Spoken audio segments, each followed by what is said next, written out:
Hello everyone! So these were really popular last time, so once again I'm going to be leading up to the new set coming out, making a bunch of deck ticks on decks that I want to play.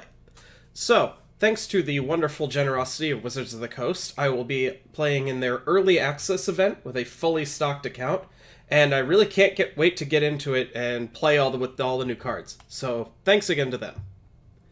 So the first deck that I'm showing off is Temur Elementals.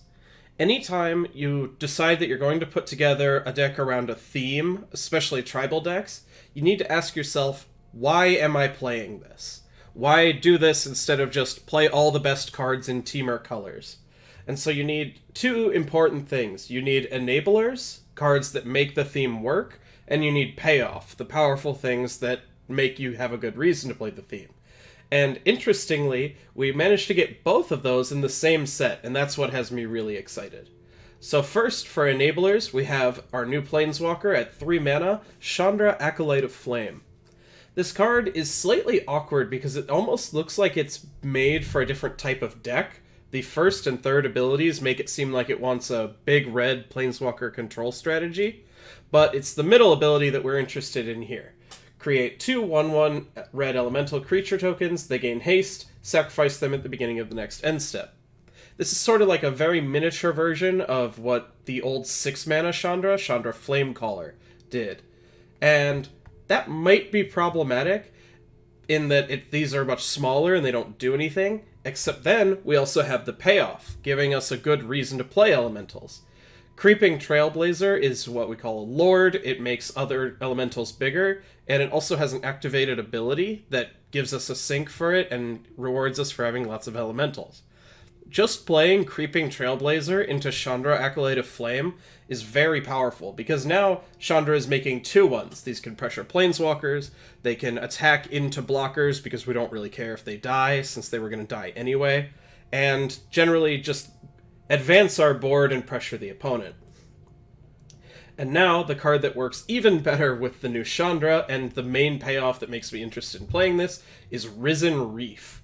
In case you're not familiar, there's an old Magic card called Coiling Oracle, that when it enters the battlefield, you reveal your top card. If it's a land, it goes onto the field, and if it's not, it goes into your hand.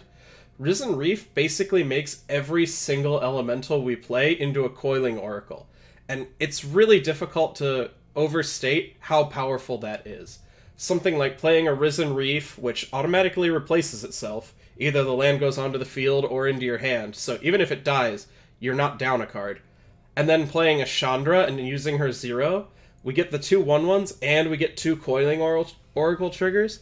That's developing our board and getting a massive amount of card advantage at the same time. And that is the real reason that I want to play elementals now. That's why I feel like this deck might actually do something powerful. Finally, for the last of the new cards, we have our top end in Omnath, Locus of the Royal. This is sort of a weird Flametongue Kavu, Ravenous Chupacabra effect. When it enters, it'll probably kill something, because hopefully we have a whole bunch of elementals. And then it also feeds into another theme of this deck, which is our lands. Whenever we play lands, our creatures get bigger, and if we have a lot of lands, we'll even start drawing cards. So you can picture if we have an Omnath out and we start getting Risen Reef triggers, putting lands into play and drawing us more cards, we would run away with the game really fast. See, I think Omnath is a really powerful card. It's a little fragile at 3/3, but it's possible that doesn't matter if it's going to reliably kill something as it comes down. So, moving on, I want to talk about all the old cards. And the one things that seem out of place here are the Explore creatures, Merfolk Branchwalker and Jadelight Ranger. But while putting this deck together, I realized we already have one of the best creatures in Standard as an elemental. Wildgrowth Walker is an elemental, and so it will synergize with our Trailblazer and our Risen Reef and all that. So, I don't know if this is exactly what we want to be doing, but the fact that we can slot in a very powerful package, we know that these 12 cards form the core of a lot of really good decks, and then it just kind of works with everything else we're doing, seems pretty good to me.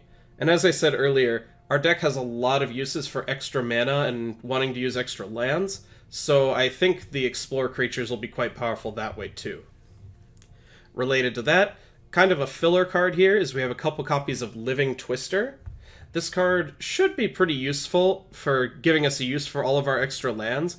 It's also just got good stats, and it's an elemental, so I think this will be pretty solid. I don't know if we're going to run out of cards to the point where we want to be using our mana this way, but I could see this deck being at risk of flooding out. Playing 25 lands in a deck where our curve basically stops at 4, and having some insulation against flood seems pretty powerful.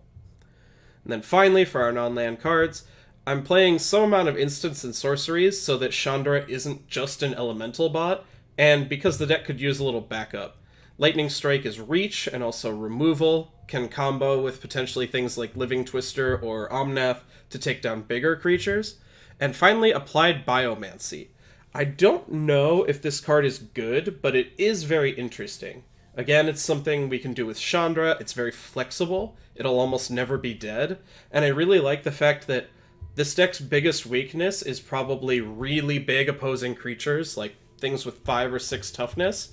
And this can either bounce them, or pick up an elemental to get another Risen Reef trigger, or even just pick up the Explore creatures, play them again, get more Explore triggers. So I think this card could be good.